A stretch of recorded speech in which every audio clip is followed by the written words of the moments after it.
많은 분들의 관심사 중 하나가 바로 비트코인입니다. 하루에도 국내 가상화폐 거래소에 수조 원이 오간다고 하는데요. 비트코인은 알고는 있지만 정확하게 무엇인지 궁금하다. 여기저기 정보가 워낙에 많기 때문에 나는 전문가의 시각으로 이야기를 좀 듣고 싶다 하시는 분들을 위해서 오늘 이 자리를 준비했습니다. 전문가와 함께 비트코인에 대한 그 모든 것을 파헤쳐 보도록 하겠습니다. 오늘 이 시간에는요, 빌리빗의 장민 대표님 모셨습니다. 대표님 어서 오세요. 네, 반갑습니다. 빌리빗의 장민입니다. 네, 요즘 비트코인에 대한 관심이 그 어느 때보다 뜨겁습니다. 나는 코인에 올라탔다, 코린이다, 이런 용어들이 많이 나오고 있는데, 저도 코린이의 한 명으로서 오늘 대표님을 만나기를 기다렸거든요. 한번 소개 한번 해주세요. 네. 우리 아나운서 같으신 이제 코린이들이 상당히 많습니다. 실제로는 관심과 또는 투자도 하고 싶은데, 약간의 두려움과 또는 걱정과 근심과 이런 걸로 인해서 이제 못하시는 분들 저한테 많이 옵니다. 오늘 우리 아나운서 코린이를 탈출시켜 드리겠습니다. 알겠습니다. 자, 코린이라는 얘기는 아무래도 주린이에서 나온 말 같아요. 주식 투자도 옛날에는 많은 분들이 주식이 좀 생소하다 했는데 이제는 거의 대부분의 국민들이 하는 것처럼 지금 코인도 그렇게 좀 변해가고 있는 것 같습니다. 네, 맞습니다. 지금의 세대가 뭐라고 보통 말하냐면 디지털 트랜스포메이션 세대라고 합니다. 실제로 주식이 전통자산의 대명사였다 그러면 앞으로는 이제 코인 또는 토큰, 더 넓은 의미에서 디지털 에셋이 앞으로의 자산 시장의 대세가 될 거라고 생각합니다. 저도 사실 주식 투자는 하고 있지만 아직 코인은 시작을 안 했거든요. 어플만 다운 받아놓은 상태인데 아무래도 이 코인을 섣불리 시작을 못하는 게 좀 위험하다 이런 인식이 아직은 있어요. 네, 아무래도 실제로 위험한 건 맞습니다. 위험하나요? 모든 기술이 그렇듯이 또는 모든 이제 처음 하는 것들이 그렇듯이 처음이다 보니까 아직 법적인 문제 또는 기술적인 완성도가 좀 떨어질 수도 있고요. 또는 여기에 참여한 사람들이 아직 윤리적으로, 도덕적으로 아직 높은 수준에 이르지 못한 분들이 많기에 아직은 위험성은 어느 정도 좀 있다고 생각합니다. 코인에 투자하는 분들은 우리 대표님을 모두들 아실 텐데 개인적으로 궁금한 점은 그럼 대표님도 코인 투자하시나요? 예. 수익률 좋으신가요? 어떻습니까? 수익률은 공개하기 힘들지만 저는 저의 많은 에셋 부분을 이제 코인 또는 토큰 또는 디지털 에셋 쪽으로 많이 옮겨놓은 상태입니다. 요즘에는 코인 안 하면 좀 뒤떨어진다라는 표현이 있잖아요. 다들 코인으로 좀 돈을 벌었다. 지인분들이 사실 이런 말 정말 많이 하거든요. 근데 저는 지금 코인을 아직 탑승하지 못한 1인으로서 오늘 이 방송을 통해서 좀 코인으로 돈을 벌고 싶습니다. 대표님. 기대해도 될까요? 예. 알겠습니다. 제가 도와드리겠습니다. 네, 코인이라고 하면 사실 용어가 많이 어렵잖아요. 영어로 용어도 나와 있고 처음 들어본 생소한 용어들이 많은데 제가 들어본 용어 중 하나가 디파이라는 용어가 있어요. 네. 어렵죠. 디파이, 무슨 초코파이도 아니고 디파이라고 하니까 여기 어려워 보이는 건 사실입니다. 실제로 거기에 약어기도 한데 보통 이제 탈중화 금융 또는 디센트럴라이즈 파이낸스라는 용어의 약자기도 한데요. 실제로 이런 개념이 나온 지 얼마 되지 않았고 보통 이제 전통 금융시장에 굉장히 익숙하신 분들의 입장에서 보면 어떻게 금융시장에 주인이 없을 수 있어? 또는 은행이 없어질 수 있어? 이런 생각을 하면은 상당히 위험한 분야라고 생각할 수도 있는데요. 기술적으로 보면 이제 블록체인이라는 기술을 활용하기 때문에 실제로 완성도는 높지만 아직 일반인들에게 다가가기에는 아직 경험과 또는 다양한 환경적인 요인이 장애로 좀 생각되고 있는 부분입니다. 그러면 기존에는 좀 생소하다 이런 말씀해 주셨고 탈중앙화라는 말씀을 해 주셨는데 그러면 그런 위험성을 리스크 관리는 어떻게 하면 좋을까요? 실제로는 탈중앙하다 보니까 그 리스크의 모든 책임은 개인이 가질 수밖에 없습니다. 또는 이제 약간의 중앙화된 부분도 있긴 합니다. 지금 현재 비트코인이나 다양한 암호자산의 거래소가 있는데요. 이런 거래소가 일부 책임을 지금 가지고 고객의 자산을 특히 이제 비트코인이나 이제 암호자산, 가상자산을 안전하게 보호하는 역할을 하기도 합니다. 약간은 융합적인 부분이라서 아직 극도로 실제로 비트코인이나 다양한 디파이에서 추구하는 그런 극도로 분산화된 또는 탈중앙화된 형태로는 아직은 안 돼 있지만 앞으로 점점 그 추세는 세질 거라고 생각합니다. 은행이 없다라는 말씀을 해주셨는데, 그럼 은행이 없다면 제 개인적인 은행을 만드는 건가요? 어떻게 되는 거예요? 예, 제가 말씀드리고 싶은 거는 바로 그런 겁니다.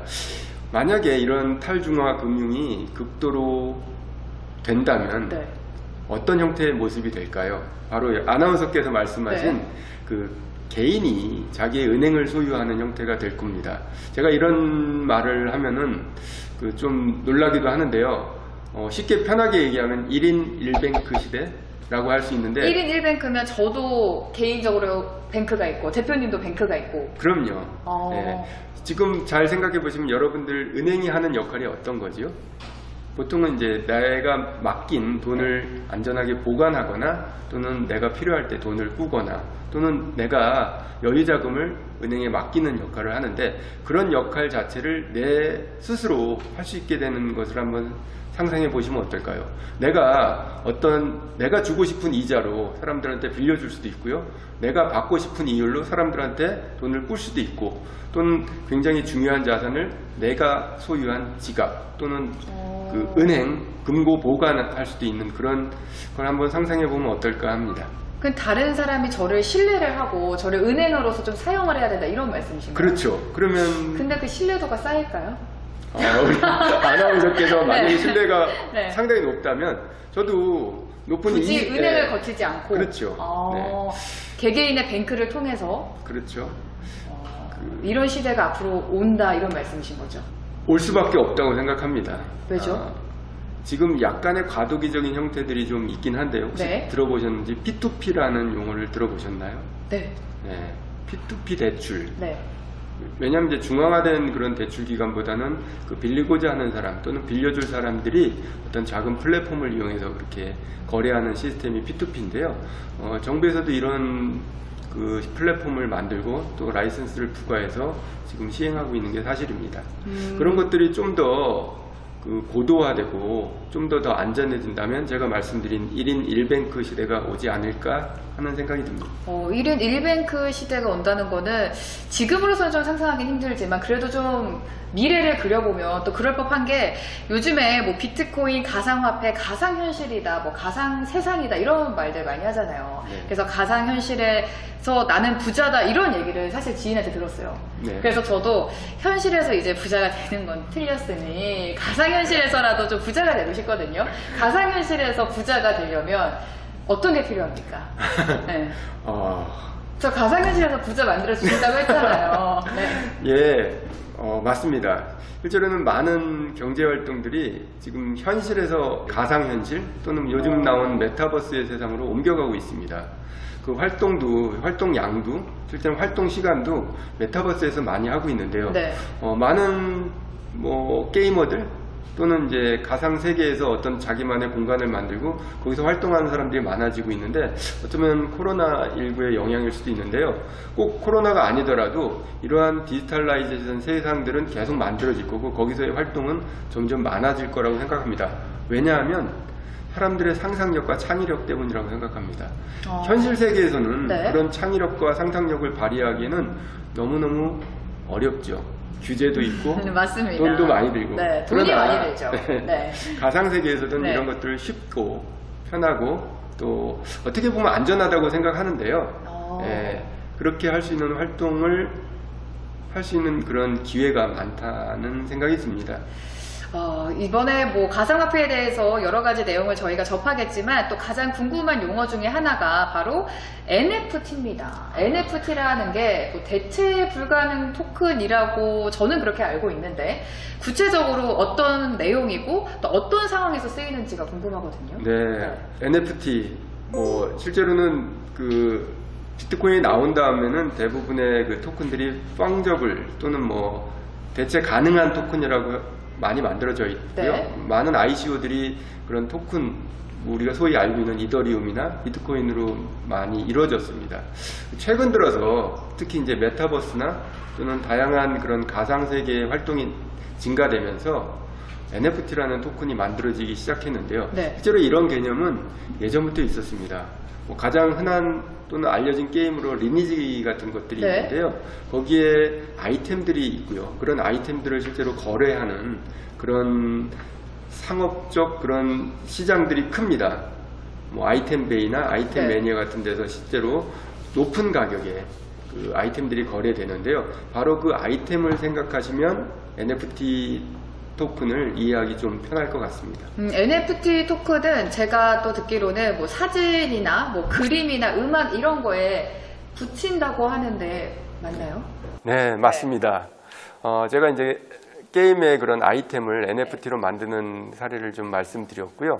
실제로 더 확장된 개념에서는 다양한 디지털 에셋들, 예를 들어 사진, 심지어는 저작권 또는 네. 뭐 그림 또는 요즘에 혹시 DID라고 들어보셨는지 모르지만 그 아이덴티티를 NFT 같은 걸로도 만들 수 있습니다. 아이덴티티요? 그럼 어떻게 되는 거예요? 그러면 실제로 여러분들이 갖고 있는 그 제 아이덴티티. 주민등록증, 네. 운전면허증을 네. 그 대체 불가능한 토큰으로 만들어서 시장에다가 나를 인증하는 데 쓸 수 있다는 거죠. 그럼 지금 있는 건 뭐예요? 지금은 현실 세계에 있는 현실 세계에서. 있는 거고, 가상현실에서. 가상현실에서 운전을 하고 싶다 그러면 NFT로 만들어야죠. 현실에 있는 그러면 그게 뭐 음악이나 뭐 그림 이런 거 말고 모든 사물에 적용이 되는 거예요? 예, 실제로는 그 적용 대상의 제한은 없습니다.